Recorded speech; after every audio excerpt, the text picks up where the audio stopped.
previous training, first training for 2023. So we're going to start off with a whole new training series.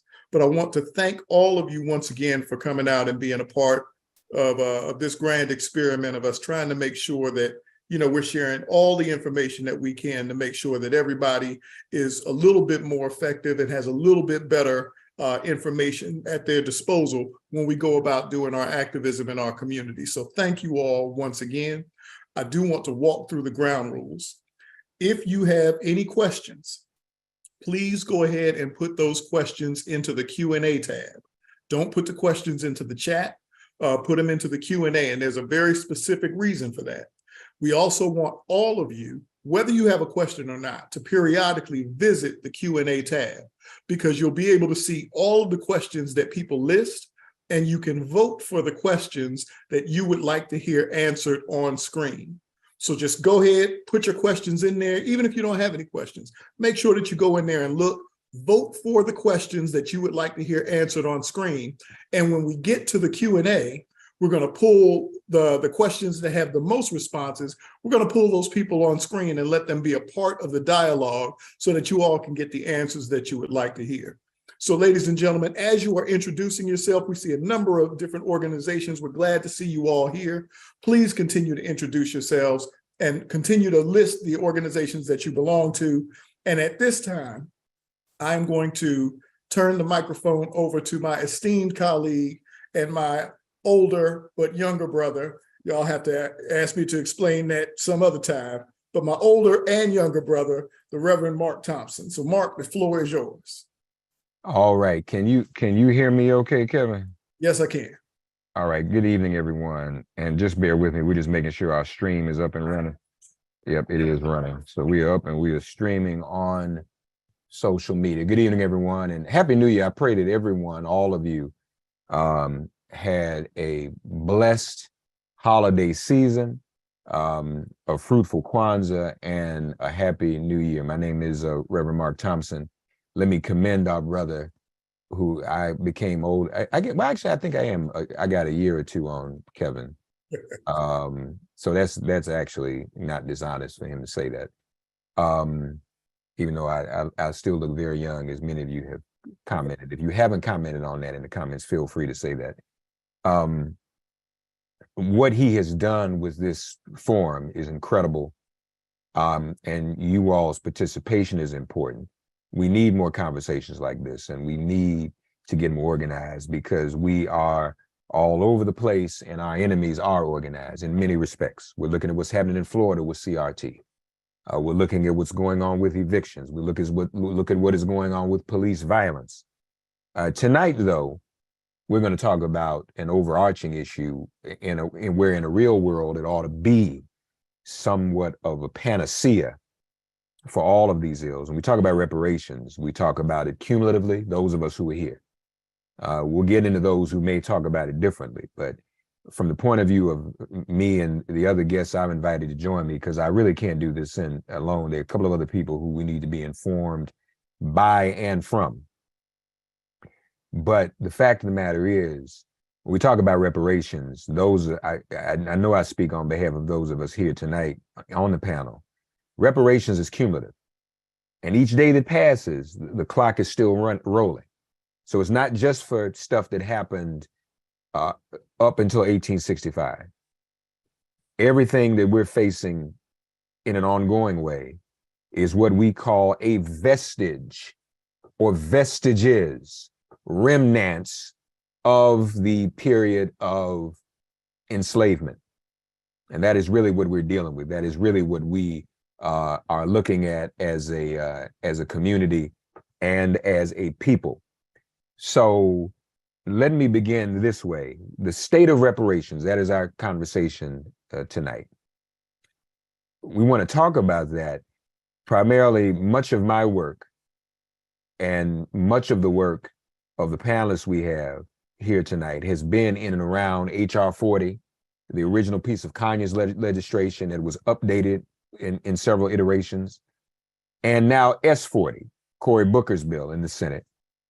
Both would establish a reparations commission to study reparations proposals. The original Kanye's bill would have established a study, but this would establish, these pieces of legislation would establish a commission, not to study whether there should be reparations, but establish a commission to determine what forms, plural, reparations would take.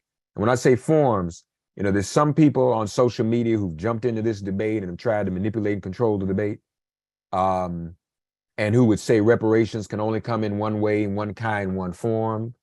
We don't necessarily agree with that. Reparations can take more than one form. And there's some things, quite frankly, I would argue that are more important than just folks getting individual checks. We'll talk about that as well. But both bills have been introduced. I know that one of our panelists can't stay the whole hour. And in reference to the bills, I'm gonna let her direct it. She was the legislative director for our reparations legacy organization here in America, the National Coalition of Blacks for Reparations in America, NCOBRA. I'm sure many of you have heard of it. She was legislative director.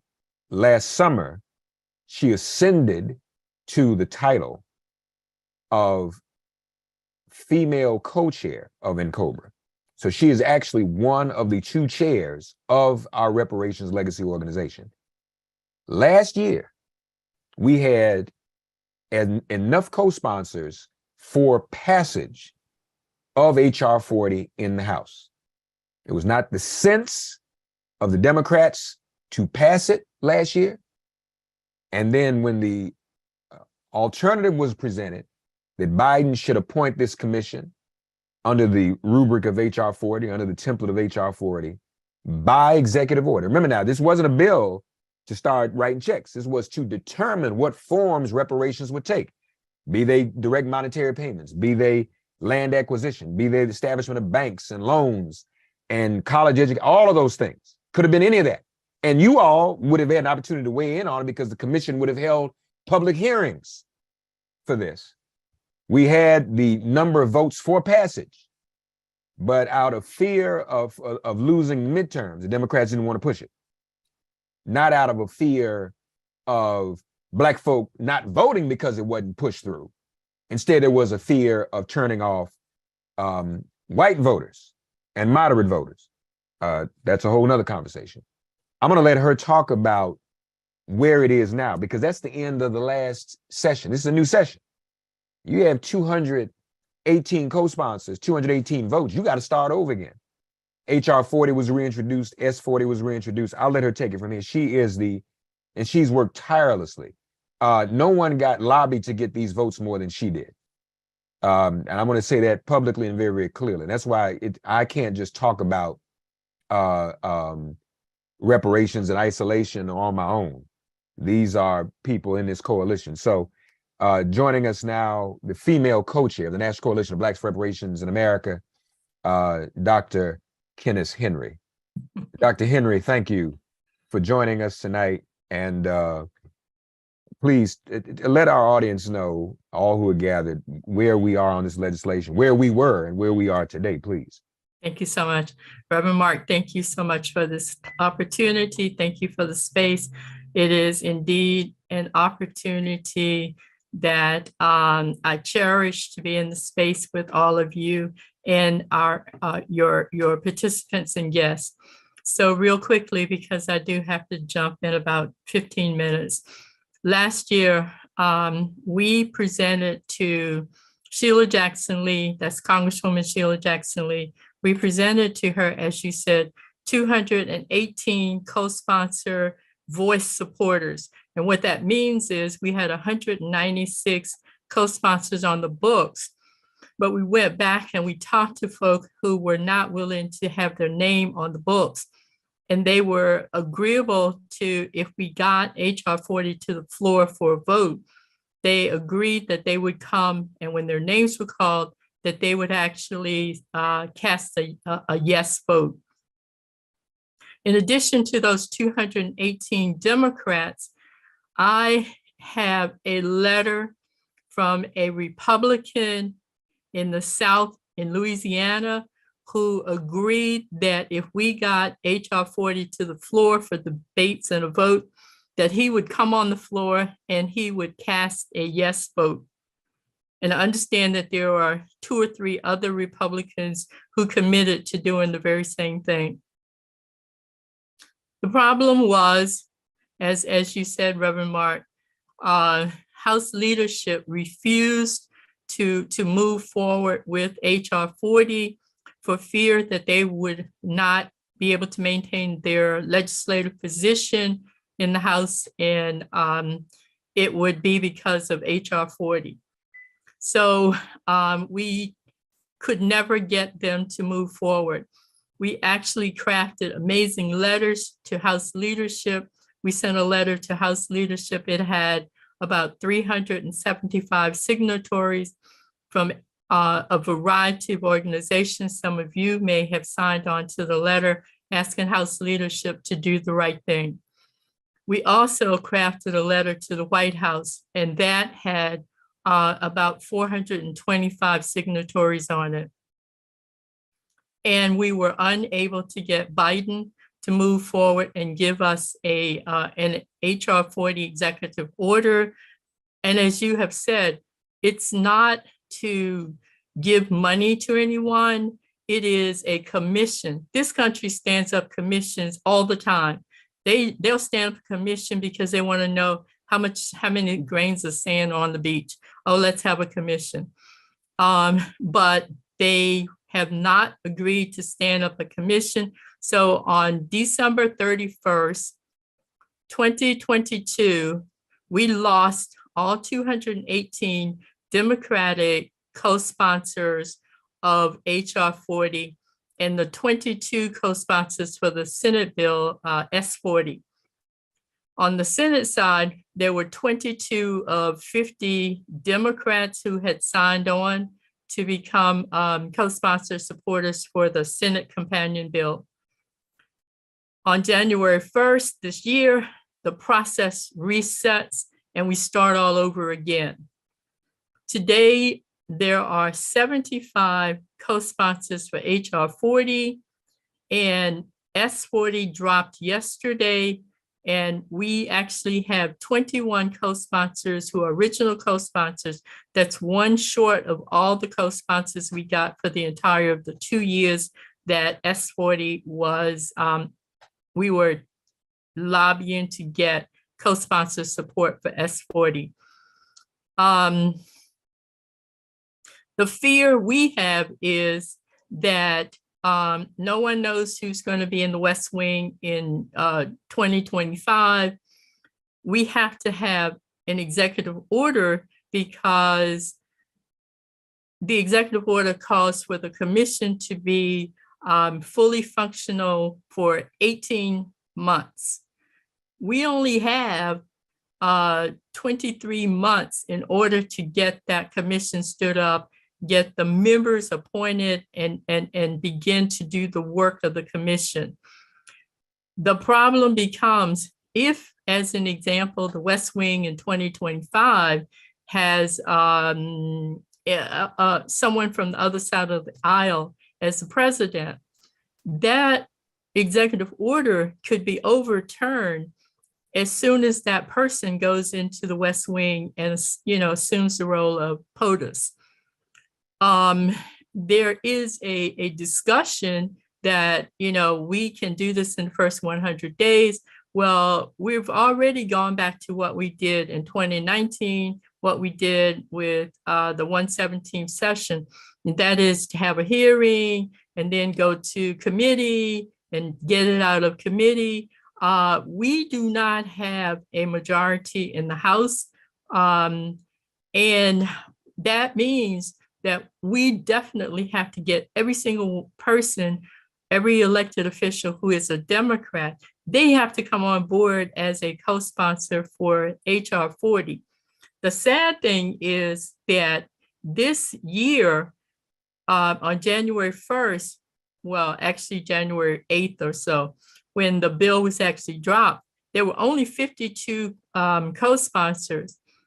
In 2021, there were 118 co-sponsors. So we did not hit even 50% of what we gave Sheila Jackson Lee in the 117th. Fortunately, we did see a spurt from the first day the bill was introduced. Yesterday, I saw that there are 75 co-sponsors, but we're nowhere near 100, nor are we anywhere near 150.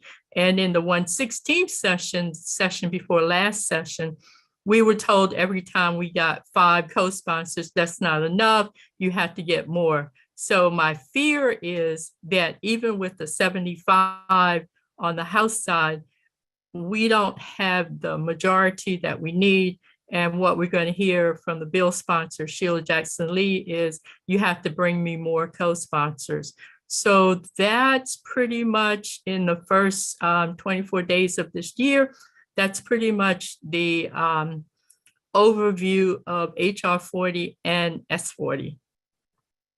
All right, thank you, Dr. Henry. Before you go, it sounds as if you're saying that the Democrats in power missed an opportunity in the last Congress, 1, and 2. We also as a people missed sort of an opportunity in not exerting our pressure on them to make them do it when, after all, we're responsible for them being in power. So this is another example of us not getting back what we invested. Is that an accurate way to put it? It is perfectly accurate. I couldn't have said it any better.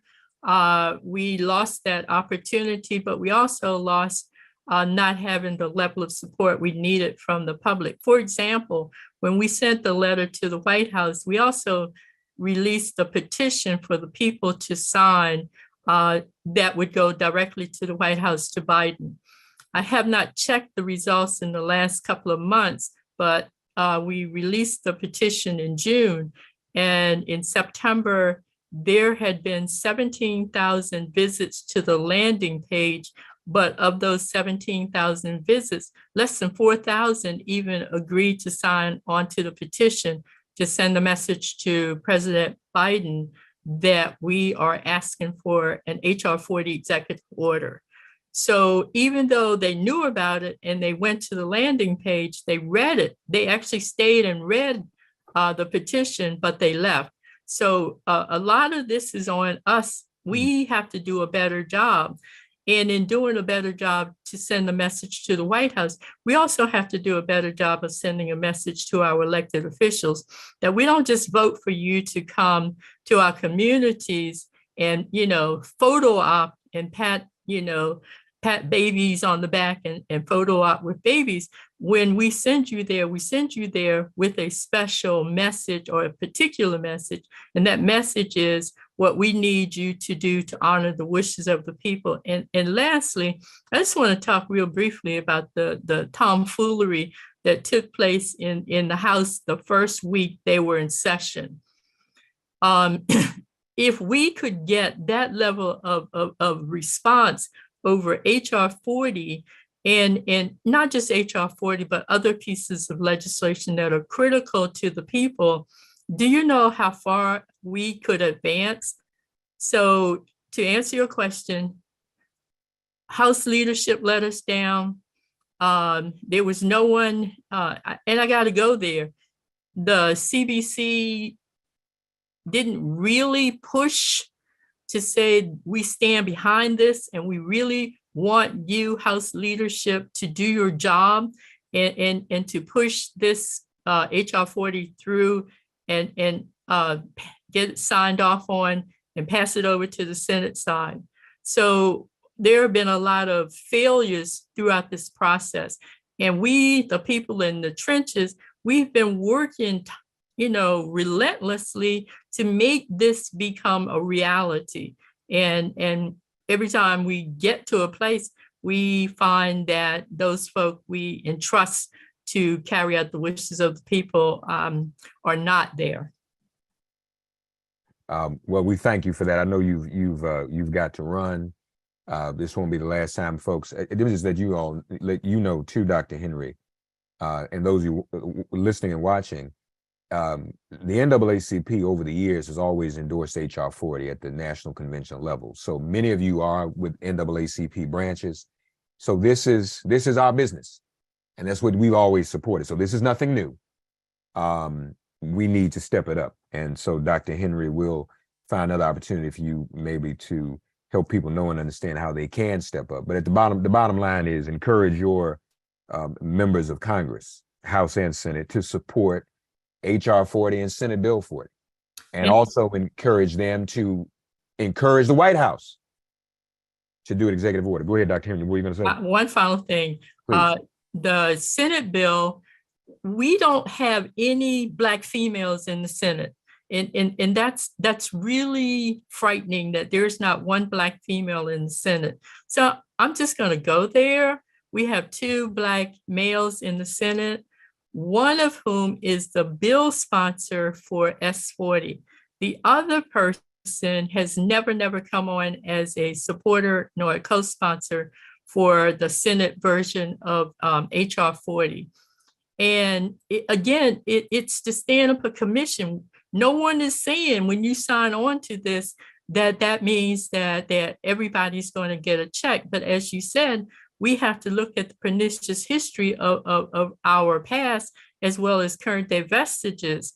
And the only way we can do that is we have to send a message that we stand in solidarity and in unity. And to have 50% of our African-American representation in the Senate not even supporting reparations.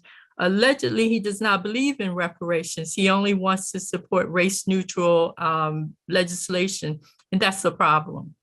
So with that, I would like to again thank you for this opportunity and thank you. Bid you all an amazing rest of your evening. Thank you, Dr. Henry. We so appreciate you. Okay, and we'll have you back for further conversation and further organizing. All right. Thank you so much. Thank you. Thank you very much. Here with us now is Professor Ray Winbush, and Ray Winbush is director of the Urban Affairs Institute at Morgan State University and the author of the book. If you look over his shoulder, he's got Dr. Welsing's book there, and he's got his book, Should America Pay, Dr. Frances Cress Welsing. I want to start this way with you, Professor Ray, Dr. Winbush. As we talk about all of the battles we engage in as a people, like I brought up a couple, now everybody's on the news talking about CRT tonight. That's an important fight. But at one point, Kwame Ture and Malcolm X, when they were nationalists, came to the conclusion that the logical progression of one's nationalism would be Pan-Africanism. Is not the logical progression of our civil and human rights struggle, all the different pieces of it? And I've said this before, nobody's disagreeing when I said it. If everybody on this call, if we divided up every particular issue that our communities face, divided up amongst the 300 some odd people on this webinar, if we gave everyone one assignment on one issue, there'd still be 1 million assignments left to go in terms of problems we face as a people. Bottom line is, isn't the logical progression of our struggle in all of these areas, isn't it the logical progression to seek reparations? Doesn't that encompass everything? It indeed does. And, it's like picking up an elephant by the tail, but if you look at across geographic areas, Africa, the Caribbean, North America, Europe, the only common political issue that unites African people around the globe is reparations. And it's always been this way. You can point, and I'll start giving a history lesson, but you can point to Sylvester Williams back in the early 1900s, 120 something years ago, organizing the first Pan-African Congress. He was from Trinidad, the Caribbean, Du Bois. I mean, it goes on and on. And through, what has amazed me and actually somewhat surprised me is that many of the groups that are calling themselves reparation activists right now didn't even exist 10 years ago, except in Cobra. And they are now denying that reparations is a Pan-African movement. It has always been a Pan-African movement. There's this emphasis on nationality. And like our great ancestor, John Henry Clark said, we need to quit talking about where the ships put us down, but we need to talk about where the ships picked us up. And if you talk about where the ship picked us up, it was on the continent and distributed us to South America, the Caribbean, North America, and Europe. So the answer to your question is that it does lead to reparation. What we've been trying to do in this country, I'll speak specifically of the United States, since we were first brought here, is to repair the damage that Europeans have done to African people in this country. And that reparations, that repair job, if you please, you can call it civil rights, you can call it affirmative action, you can call it 40 acres and a mule, but all of it has led to the repairing of the damage. Very well said. We talked about, folks, obviously the national legislation, S40, HR 40. There may be conversations in your particular locale in and around reparations, cities and states are doing, and we encourage that. People should not wait on the national legislation to get things going where they are locally in those communities. One place that's gotten, one jurisdiction, one state that's gotten a lot of attention is California. Can you talk to us, Dr. Winbush, about what is actually taking place in California? I know that there was some controversy, and if you could break that down for us. And this also lends to the debate. You alluded to some people saying that they want to confine this conversation, this bubbling up of conversation about reparations only being for one group of people and those who can prove that they had lineage and an enslaved ancestor. Most of us can't prove anything. That was one of the effects of enslavement, ladies and gentlemen, that we would not have. You mentioned Dr. John Henry Clark, a mentor of mine. He said the greatest damage done to us was our loss of ancestral memory. And that is borne out. Think about it, folks, when Hurricane Katrina happened, what people said they lost more valuable than their homes were their family mementos and the pictures of their family. That's called ancestral memory. You can't replace, insurance company can't bring that back. They give you some money, but insurance company can't bring that back. So talk to us about what's happening in Cali and how that's been handled. Or even what's now happening in the chat room, because somebody already said, about the unconstitutionality, about Pan-Africanism. Let me say this. California was the first state. There's been several local initiatives in Boston, Providence, Rhode Island. I talked to some people here in Maryland just the other day, and we're getting ready to set up a reparations commission here in Baltimore. So there's been several local initiatives. Probably the most famous one is in Evanston, Illinois. California was the first state to say we're going to have a commission to study reparations. It consists of 9 members. There's a report out, some 400 and some odd pages that you can get online about the initial California Commission report that was delivered July 1st of last year. Almost instantly, some of these groups in opposition to, or as they call it, lineage. And Mark, you said it, and it's very important to understand this, that part of the system of white supremacy was to destroy our knowledge of self through history, family, whatever you want to call it. And so by a vote of 5-4 back in, a year ago or so, the commission voted primarily to deal with lineage-based information. In other words, if you cannot prove a direct link to your ancestors being enslaved, you aren't entitled to reparations.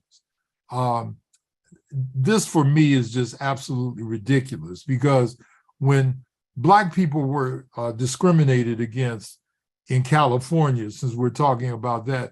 People didn't ask about your nationality or when did you get here, how long have you been here, and can you trace your lineage, back to enslavement.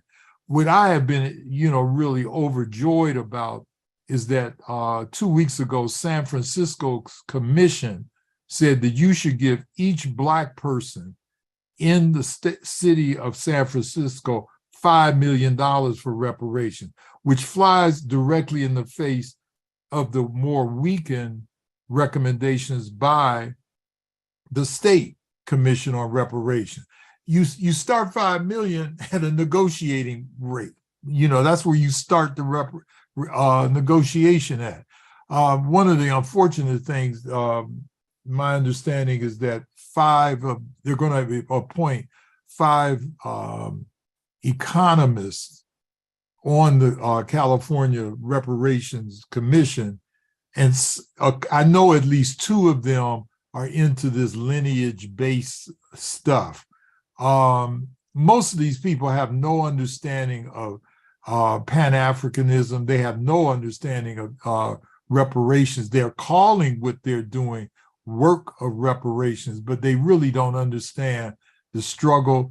I've asked several people, I don't want to mention the groups because there may be some people on this call and they probably already know who I'm talking about, but they really don't know that much about reparations, not just on a global level, because they deny that, everybody over there, Black folk in the Caribbean need to work for their reparations while we work for our reparations. And many of these groups are backed by white nationalists who are anti-immigrationists as well. I'll stop there. Like I said, it's like picking up an elephant by the tail. Yeah, no, you're absolutely right. And you are right. I've never, so folks, in terms of the state of the movement, prior to just maybe a year and a half ago, there was no need to defend the demand for reparations from the argument that there were people who were immigrants who would try to get reparations. It was like a solution to a problem that did not exist because we didn't even have legislation. Right. And so this false flag comes up, like Trump saying it's rigged. The community is rigged. People start saying it was rigged for people who were not born in America to get reparations. Right. And then that caused an overcorrection of something that didn't need to be corrected because we weren't even there yet. One, Exactly. in the history of our struggle in this country, and I see a couple of trolls in here too. Oh, yeah. Let me just give you all a little heads up. Whenever you see someone argue more against what we're talking about, and they're not arguing for anything for our people on any other front, any other issue, then you know that they're a troll.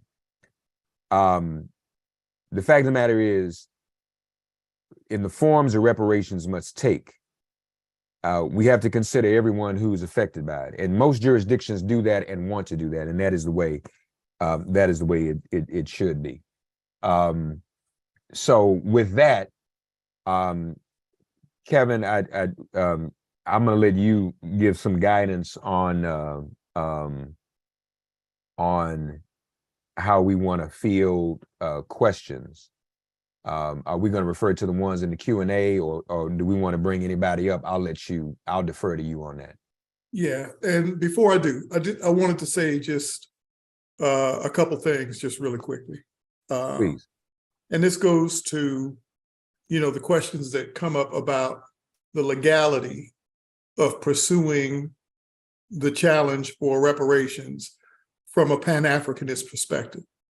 One of my mentors, an interesting story about how it came to be, but one of my mentors was Julian Bond, who told me specifically that I should not ever negotiate against myself. He said, you never go into a conversation by trying to figure out what you think the other person is going to let you have and then advocate for that. He said, you always go in and you ask for what's right. Now, that doesn't mean that you're going to always get what's right, right? But you start the fight with the correct and the moral position. Exactly. You don't start the fight with, well, let me see what's going to make it through the courts. Let me see what's going to, how are we going to be able to get this done? And is this going to trigger a lawsuit? I don't give a damn if all of it triggers a lawsuit. I've been blessed and had the opportunity. I have been all over the world. I spent 4 years living in Italy.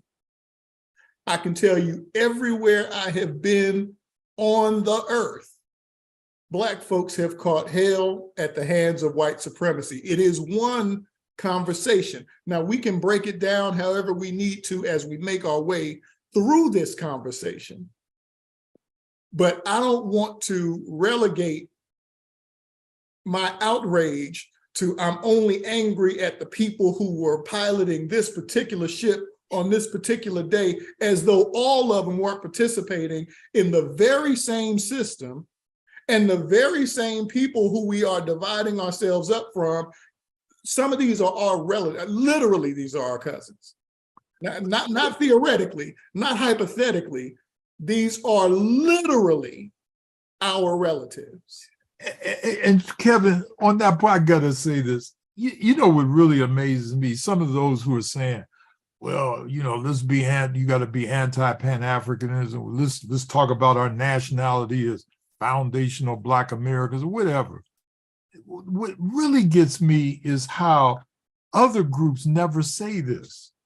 So if you look at the history, and there's books out about this, if you look at the history when Jews after World War II started reparations, there's a brilliant book by Michael Finkelstein, I believe. It's called The Holocaust Industry. They saw Jews, even though the Holocaust took place in Europe, they saw Jews worldwide as deserving of reparations. For example, in this state of Maryland, if you have a Jewish ancestor that was connected to the Holocaust, you get a tax break.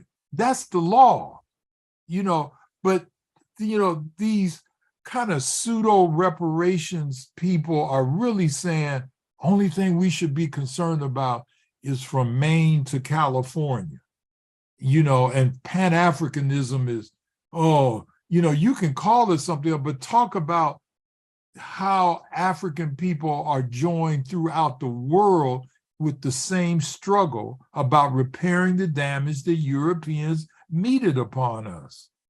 I want to say one more thing, and then we'll get into the Q&A, just because, and I promise y'all, I was not planning on doing a whole lot of talking, but I do want to say this because I think it bears stating.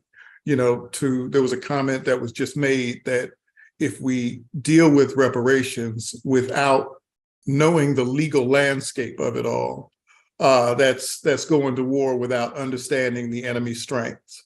Or something to that effect. And Brother Chad, I think it was Chad who put that in there. And I don't want to misstate mischaracterize your position.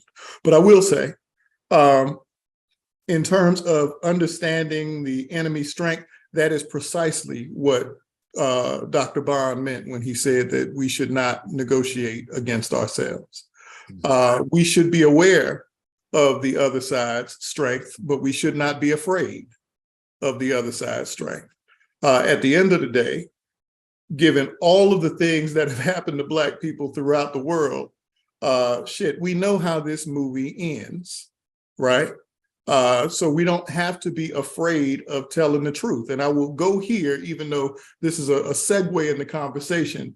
The fact remains, when you look at political strength, Black people in the United States, not saying Black people who can trace lineage, but Black people in the United States are the only existing political voting bloc that exists. We are it. You see who Black people vote for? We vote 90% for one candidate because we are the only existing voting bloc in America. We, Black people, who are 10% of the population, can sway an entire presidential race. We can sway congressional races.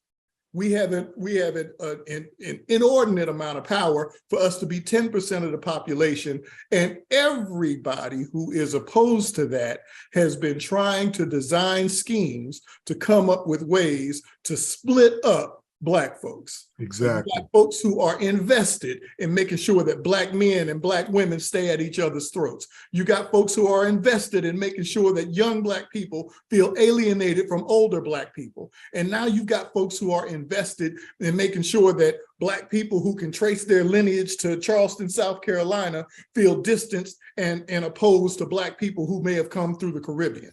And at the end of the day, our strength is our unity. And you know what? As we go through this fight, maybe we got to make some different changes. Maybe we got to do some different things. But I'm going into the fight telling the truth. That's right. I'm not going into the fight breaking myself down or trying to figure out what fits or who's willing to have what piece of the I'm not doing that. I'm not doing that. I'm going to tell the truth. At the beginning of the conversation, white supremacy is a global phenomenon, and all over the world, Black people have been catching hell, and you can't go to any single country on earth where that's not the case. That's right. You can't go nowhere on the earth where that's not the case. And if we can't start there, we're not having the same conversation. I wish you well. You know, I'm not angry with you. I ain't mad at you. But we ain't doing the same thing. We ain't having the same conversation. Yeah. Yeah, well, I probably am mad though, because maybe. But I just want to say this: what Kevin Miles is describing, ladies and gentlemen, is what I'm sure his mentor Julian Bond also described it as. And only those of a certain generation will understand this. How many of you have heard the term "hat in hand"? You know, and that's what we used to do. I know Ray knows what that is. Dr. Wimbush knows that when you start negotiating against yourself and you go in, well, we better. And see, there's some people who said, so I want to think about this now.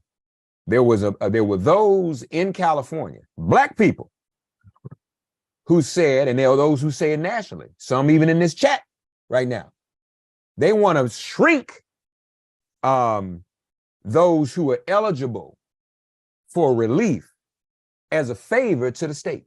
That's right. We can't make the state pay all of us.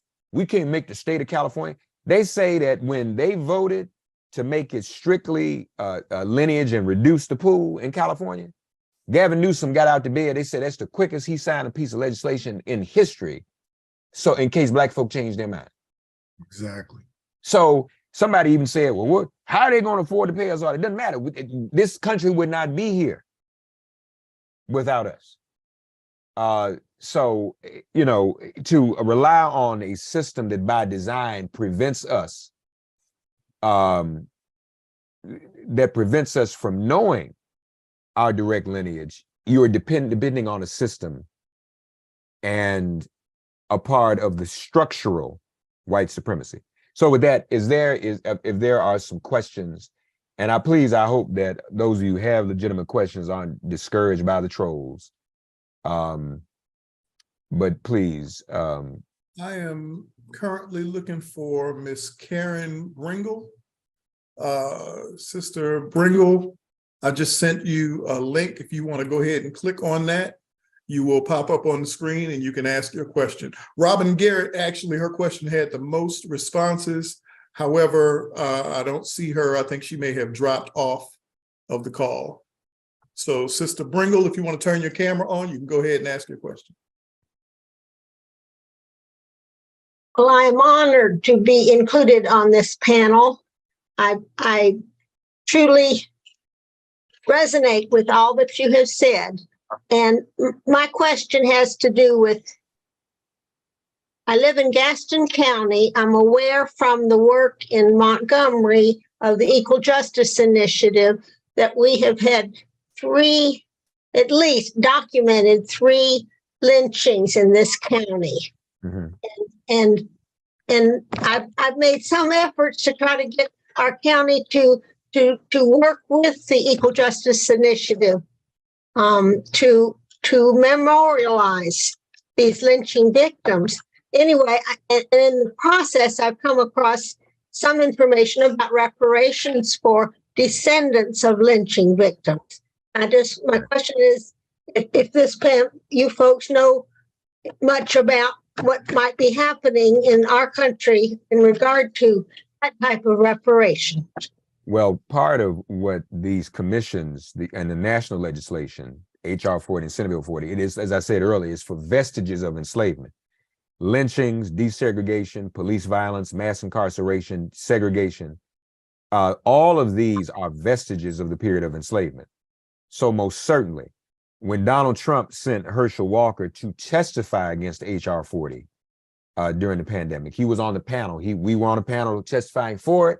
Herschel Walker, bless his heart, was on a panel testifying against it.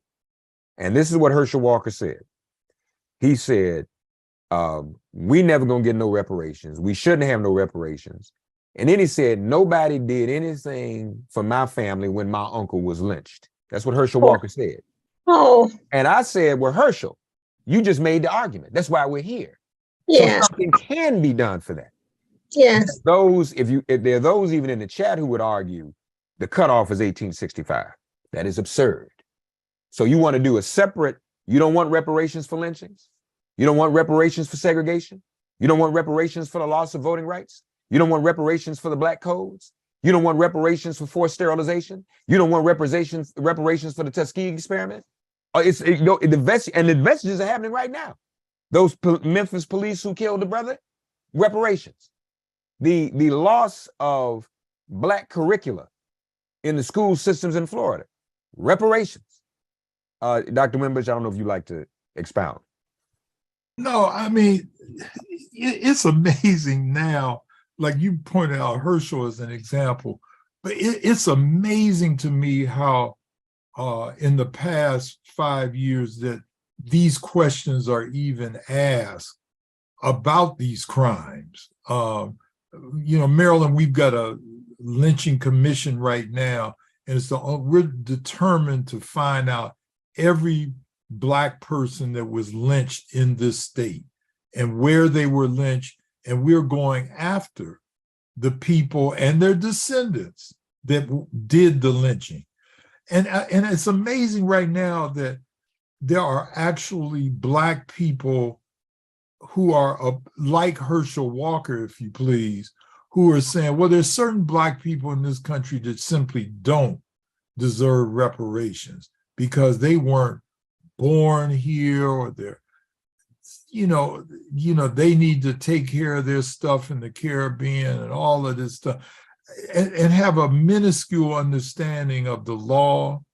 They have a very minuscule understanding of the history of Black violence that has been perpetrated on us. Haven't read a book. And what I have been telling people, you have to look at who is funding these people, who is funding, and there's great articles on it. The people who are giving money to these Black folk, like white people gave money to Herschel Walker or Tim Scott over there in South Carolina.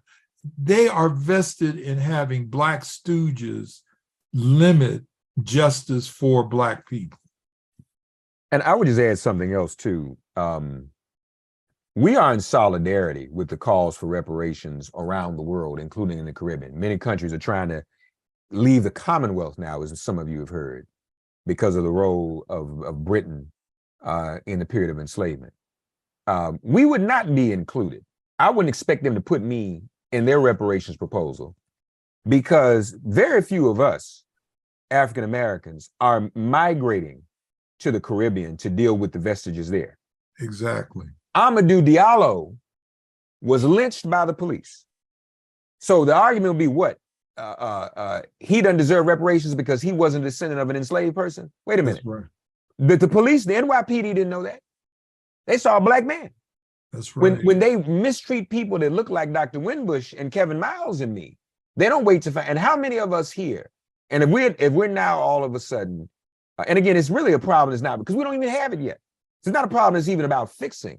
But if we now want to be Black nativists against our sisters and brothers from throughout the diaspora, then we're going to have to get rid of Marcus Garvey, Malcolm X, countless other people whose ancestry is in the Caribbean. The only reason I'm not Caribbean, The only reason Dr. Winbush in Caribbean, he might be, I don't know. Or Kevin, is because the boat dropped us off a little bit later. That's Everybody right. here, That's it. if you're not Caribbean, hey, then guess what? Breaking news. You might as well be, because if what you didn't plan that. Thank you for joining us. We're ready for the next one. All right, Melissa Hartman. Yes, yes. Hi. It's, first and foremost, thank you all very much for this conversation tonight. I think it is very helpful, very educational. One of the points that I wanted to bring up, and that has helped in my understanding in what reparations are, and the group that I am with, is we use the framework that the UN, United Nations, uses. And this helps, I think, some people, especially allies, understand that there's a whole breadth of what reparations means. Doesn't only mean you get cash because of this, you get cash because of that. Sometimes it is cash. Sometimes it's simply an acknowledgement. I say simply, but pretty profoundly, an acknowledgement that we have lived in a systemically racist society. And you see the discussions we still have in 2023 of people that don't even acknowledge that truth. So there is a breadth of what reparations can look like. And I will digress a little bit, Kevin, from my question, because in the chat, people have compared to like the Japanese Americans and what they went through in the internment and their reparations. There's a very specific point in time in which the Japanese that were impacted with that could be identified and defined. What you all are saying, and what I think are saying so well, is that it's not so easy to pinpoint who in the 400 plus years of impact and inequity in the African-American existence, whether you were born here, whether you were brought here on this ship, or whether, so it's hard to see people get caught up in using that excuse to stop efforts towards implementing and finding reparations. So are you all familiar with the categories of the UN framework? Do you use that as a way to try and help others understand the breadth of what reparations can look like? And thank you all again for hosting this discussion tonight. And thank you. Dr. Winbush, you want to address that? Dr. Winbush, Yeah, I mean, Conference Against her Racism. point is well taken. It's just like Brown versus Board, specifically talked about school desegregation, but within 10 years, of course, the spinoff of that affirmative action, Title IX, open housing, a variety of things, the Voting Rights Act, and reparations are the same way. There's one group that is saying things like cut the check, as if the only thing that should emerge out of reparations should be money. Land is an issue, the stolen land, and there's been negotiations. I participated in one with some indigenous people in Alabama a few years ago. There are some Black people in this country, foundational Black Americans, if you please, who say, look, give me a one-way ticket back to Ghana and I'll go over there. I don't want to have anything to do with this country. And a good example of this was Geronimo Pratt when he was finally released from prison after 27 years. And he said that he wanted to take his money in cash and go and relocate to Tanzania. So reparations are going to take a variety of forms. And it's not just cut the check. And I've told people who are in that movement, I said, look, the reason why there's an encouragement to support the group that talks about cut the check is because they know that they can have a reparations day. White people can get the money back. They'll have a reparations day sale at dealerships all over this country that bring your reparations check here. So I think that, again, those who advocate this kind of limited, incredibly myopic view of reparations really need to do some more reading. And again, I would encourage everybody on this call, including some of the misled people, that they, study where the money is coming from. I'm not talking about the California Commission, but where some of these groups are being funded. And not only that, in a COVID economy, in a working class poor economy where everybody's living paycheck to paycheck, if you gave white folks and black folks a check for the same amount, gone. That's right. Because everybody's trying to make ends meet. Nobody can afford to. Everybody's behind on rent and everything else. In this economy, the investment, and I want to commend the two white guests who jumped on, who seemed to get it, including you, Ms. Hardman. In this economy, none of that works. What happened was people think the white middle class came out from up under Cabbage Patch. There were homestead loans, there was FHA, there was Social Security, but now that's even obsolete. So you know what? If somebody said, well, what established the middle class in this country needs to be upgraded, that's fine. But we weren't included in the first upgrade, so we need two. We need the retroactive upgrade through reparations and whatever else is coming after that. So anybody who says giving everybody everybody got a COVID relief check, then where is it? How many of y'all save that money and invested in something lifelong for you and your family with that COVID relief money? Raise your hand. Nobody. Not even white folks can say that. So just cut the check. You know, if the check's not for $1 billion, then can't nobody, you can't do that with that. $1 million isn't a lot of, 20 years ago, $1 million was a lot of money. $1 million isn't anything now. If you make $100,000 a year, that's 10 years worth of salary. And if you make $100,000 a year in this country, that's still hard to make ends meet nowadays. So $1 million doesn't even mean anything. And you want to say cut a check for 5,000, 5, 6, 7,000, everybody has bills to pay. Yeah. I'm just trying to do the economics, folks. So no, you're right, Sister Hartman. And there are established standards. Some things you got to think bigger than, Capitol Hill in Washington, D.C. The UN, in many respects, employs higher standards. This is the decade of people of African descent. How many of you all knew that? The UN declared that this be the decade of people of African descent. Yes, I'm done. And hey, we got one more question, but before we go to Brother Daniels, I do have one more thing that I want to say, because I'm kind of watching some of these comments in the chat. And before I say it, let me preface this by saying, we are also blessed in my family.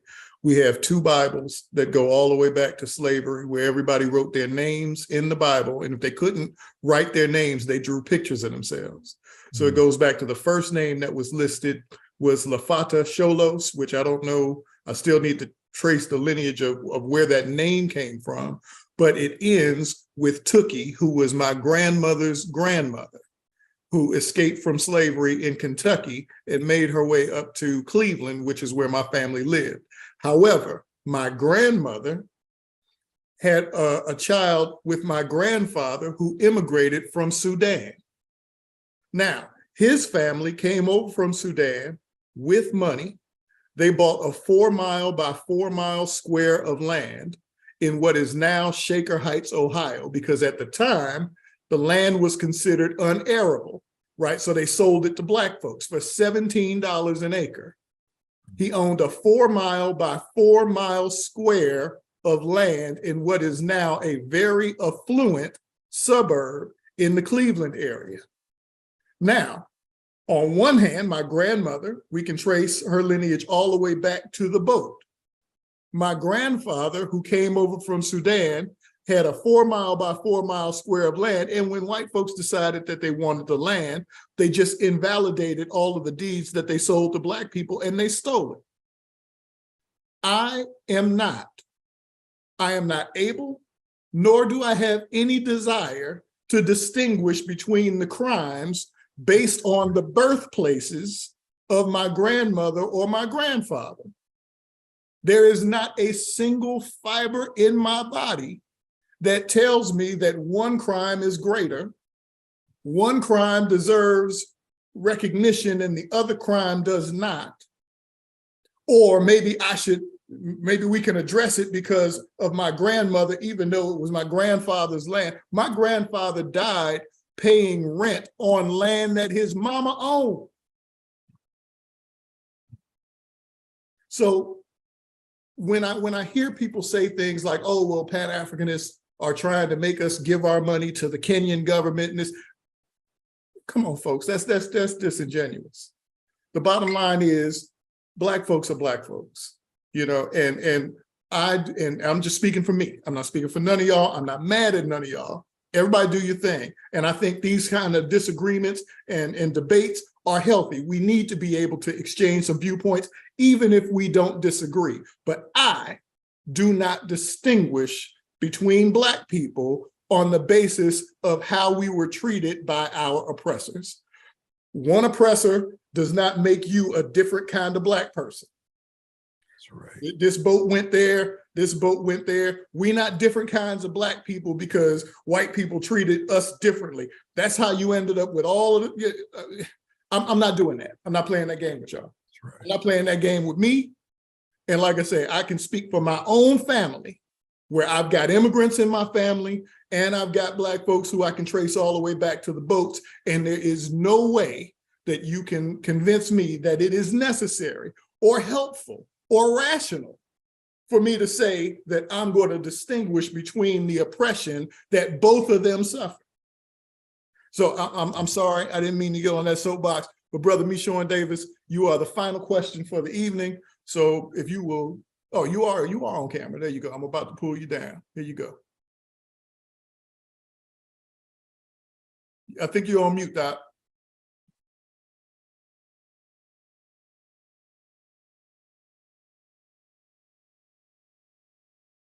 You're on mute.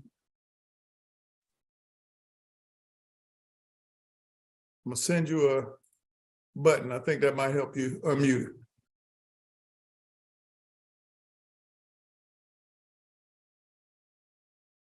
All right. Sorry for the delay. How y'all doing, fellas? Hey, how's it going, Doctor? Let me be the first to say I am absolutely on board for the conversation that reparation is a necessity conversation that we need to engage. You know, I want to make that be the first thing I say because I know people misconstrued my conversation. I just want to say we can talk about reparation, and I'm part of a 5-man team here in Louisville, Kentucky, and out of North Carolina. And so we're saying that as much as impossible as needed, that conversation, there is a much deeper and evil thing that needs to be dealt with, and that's the color construct that this country founded and built its whole economic game plan on. And as long as we still playing the game, it's like playing Monopoly. As long as we continue playing the game of being masters Black, then we can continue still being not able to get what it is that we're looking for. And the only analogy that I can give to you to help you understand is that I'm a surgical technologist. I work in an environment, a 98% of my environment is of the dominant European environment. When I read this book, America's Little Black Book from Dr. North Shelton, and I walked in the operating room, I didn't go to my people. I went to that environment and said to them that, like the two women y'all had on there, I said to them, how you doing? I'm no longer your Black, and I no longer see you as my white. I understand that being owner of pets, I own name rights. I recognize the dominant European culture named people Black. Well, as a person who's now 62 years old and grown, I no longer accept that name as being Black. I say that I want to be identified to my ancestors, those who are bred right here on this soil of America, American slaves, American slaves that came and arrived here after 619 into 1776. Now, a lot of people don't want to, no, a lot of people don't want to abide that. Let me finish before I see you get on. Let me finish. All I'm saying is that the moment that I said that I was no longer their Black, that I am an American descendant of slave, and I have a birthrights, I have a birthplace, and I have an inheritance that's owed to me, an inheritance that's owed to me, because I'm an insurance agent. That's an indemnity me. I prove through history that this country owed my demographics of people through an indemnity of an inheritance. That's the conversation that I like to see us brothers talk a little bit more. we can't talk it all right now, but can we talk about removing color off the table so we can then talk about what is deserving to us in an inheritance? Anybody open to that conversation? You Mark, want to go first, Ray? Or you want to be there? You go first, Mark. Well, first of all, my brother, we are not descendants of slaves. We are descendants of the first civilization on the earth, a great and mighty civilization of African people, of Black people, who even refer to themselves as Black. That's right. So again, you empower our enemies when you say that they named us exclusively, and that our experience and our history begins with what they did to us in enslavement. I mean, that's pretty much it. Al-Kebulan is translated as land of the Blacks. I think if you look at other words like Kemet and Abyssinia, you know, words that we use in our language. First of all their languages are derived from ours as well. So, you know, you can have that perspective if your lineage or your history, your sense of self begins only in 1619. But if you go back beyond that, the first people to interpret, I mean, the first doctors, the first scientists, the first astronomers look like us as African people, as Black people. The first people to interpret humankind's relationship with God look like us. So, you know, I think we minimize ourselves when we say that they named us Black and we want to be called slaves. That's what I would say. And brother, can I I ask you something? Why would you say? Can I just respond to that real quick? No, we're not. We heard you. We both gonna respond, and you can respond. Yeah. Right. Why would you? Okay, yeah, but you just spoke, and I just wanted to respond. No, wait a minute. No, wait a minute. I'm just curious. We didn't interrupt you, brother. Let him finish. I've always been curious about Ado's people saying American descendants of slaves, similar to what Mark said. Why would you stop your lineage or start your lineage on this soil? How did your fourth or fifth grandfather get to this? I am so glad you questioned. Yeah, well, answer it. I'd like to hear I'm, it. I'm so glad you answered that question. Okay, because I'm a believer, and I believe in the Spirit of God, and I'm a biblical man. Okay, in 1619 to 2019 is 400 years. Okay, so when I think about that, the dominant European culture didn't make us slaves. It was allowed to happen because my Creator wanted something to happen here that wasn't happening until we got here, until our seeding got here.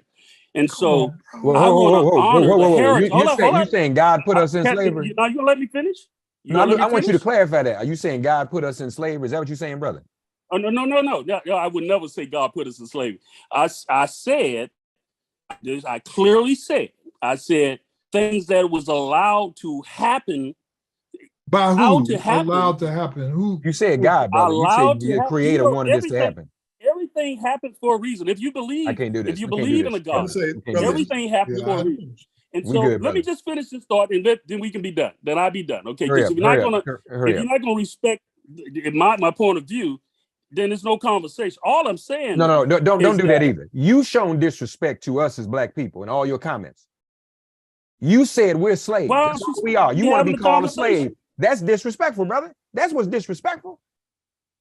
I'm proud to say, okay, but that my point is that I'm honoring my ancestors, dude.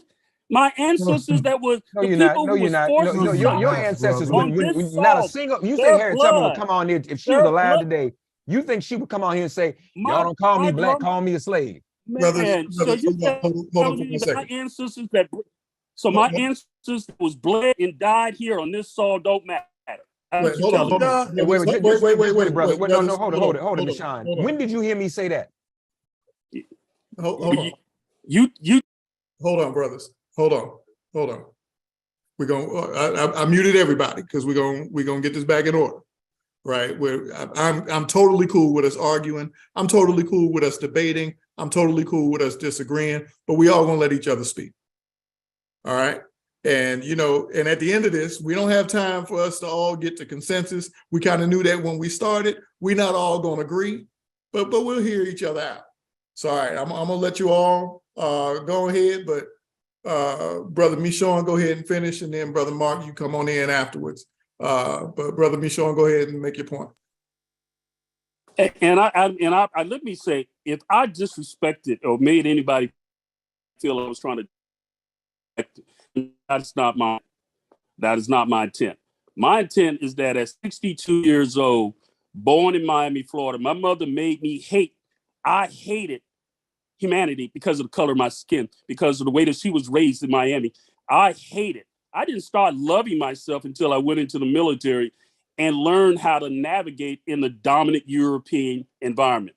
All I'm saying is that until we learn how to dominate this chessboard, this Monopoly board, this game right here on American soil, then how can we give honor to anyone or our seeding to people who we are descendants from those people from Africa, but our heritage is here on this soil, not in Africa, right here. That's all I'm saying. Yeah, well, that's false, that our heritage is not in Africa. And that's a very damaging thing. So you can't move from hating being Black to hating being African. That doesn't work either. And it's damaging when, when we're dealing with young people, when we say things like that. One. Two, Dr. King, I know you got Dr. King quote behind you, but you're probably not aware that a few weeks before he died, he said Black is beautiful. Dr. King said that. I can get you the audio tape. He didn't deny his Blackness either. He said Black is beautiful. And he was moving more in that direction. And that's one of the reasons they killed him. So, I think I know what you're trying to say, but, we all have to grow in our enlightenment. As we learn more about who we are, we need to learn completely about who we are. And we are not just Black, and we are not just slaves. Brother Wimbush? I have nothing to say. I've had Okay, this since he debate. has nothing to say, let me just No, respond. Don't If you don't mind me interrupt. responding. I mean, I think we finished with it. I think we belabored not- because we're not going to agree with it. I mean, I've had this debate with ADOS people all over this country. And, I don't, it's, a lot of people say that John Henry Clark was arrogant when he said, I debate my equals, all others I teach. But I don't think it was arrogance because, you can't have a conversation. Like I saw somebody in the chat room just a minute ago. I glanced over there and they said, well, they sold those Africans, sir, sold us into slaves. So why would we identify with that or words to that? And the thing that gets me is that if I ask this person, what percentage of African people participate in the slave trade, they don't know. So how are you going to debate that? They don't know. And I know they don't know. So I don't have anything to say. I really don't. yeah. All right, well, brothers, that was our last question. So Thank God. But That was draining. But you know what though? While it was hold on, let me put my spotlight on. While it was a lot, I think that these are the conversations that we have to have.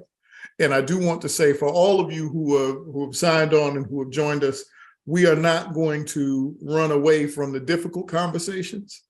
We are not afraid to disagree. One of the problems that we have, I remember back in the day, and Brother Mark and Brother Ray, y'all remember back in the day when the Black bookstore was the place where you could go and you could get into some spirited debates about all sorts of issues. Now you look around and most of the Black bookstores around the country are gone. Oh, that's right. There aren't enough spaces for us to have Black conversations about Black issues. So what we end up doing is we only talk to a handful of people with which we agree. So I'm open for us to continue having these kinds of dialogues, these kinds of discussions, and these kinds of debates. And even if we don't all agree, that's perfectly okay. But we've got to be able to all speak our truth.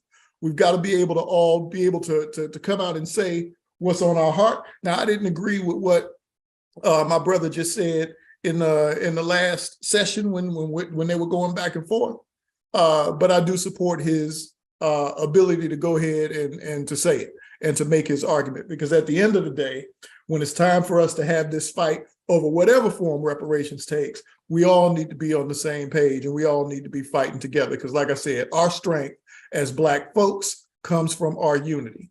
And I will fight right beside any one of y'all if we fighting on the same side, if we fighting for the right things.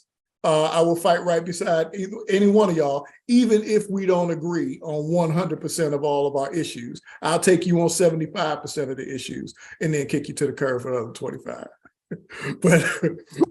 But having said all that, I'm gonna throw the floor back to Reverend Mark, and then but let me say this one last thing because I'm gonna let Mark close it out. I want y'all to join us again. We're gonna have another conversation next week. We're going to talk a little bit more about what's going on with CRT, the whole CRT, fake CRT fight that's going on. I know all of you have seen what's taking place down in Florida, where, you know, and for those of y'all who were with us when we started this work around community first, we started by talking about CRT a good while ago when it was on nobody's radar, right? And the reason was we were saying then that this is an existential threat to Black folks. This is not just about white people showing up at school board meetings with an attitude. This is a foray into a whole issue with them fighting, basically fighting against the teaching of our history. And if you can remove history, we see little slivers of it tonight. If you can remove people's history, you can remove the context by which we understand our condition. And if you can remove the context by which we understand our condition, you can keep us from fighting back because we won't understand why we need to.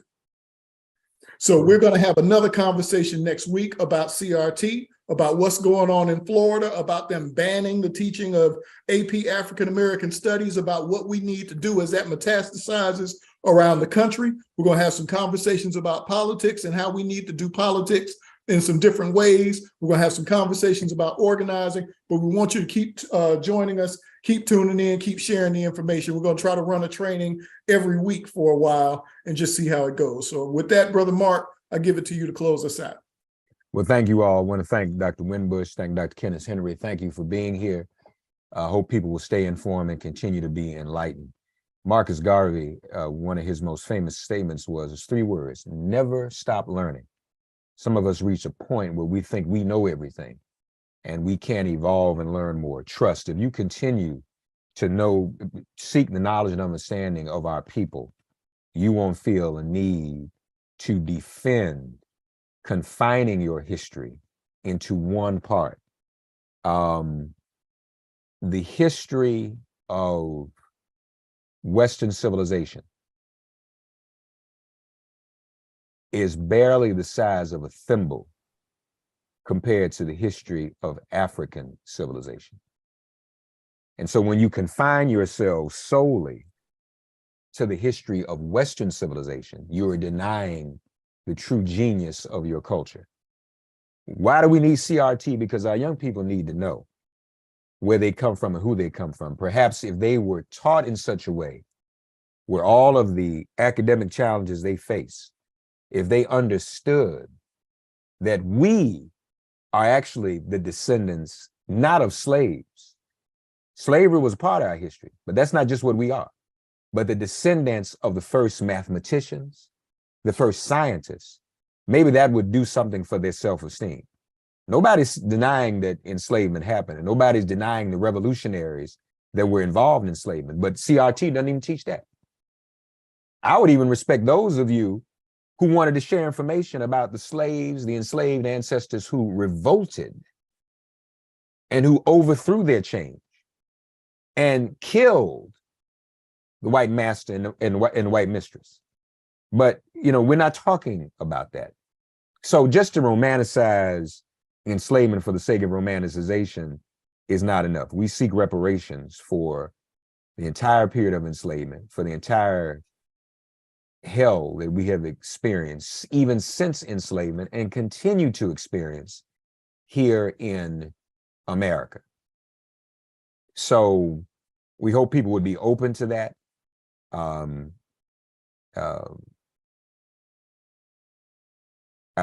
leave it there.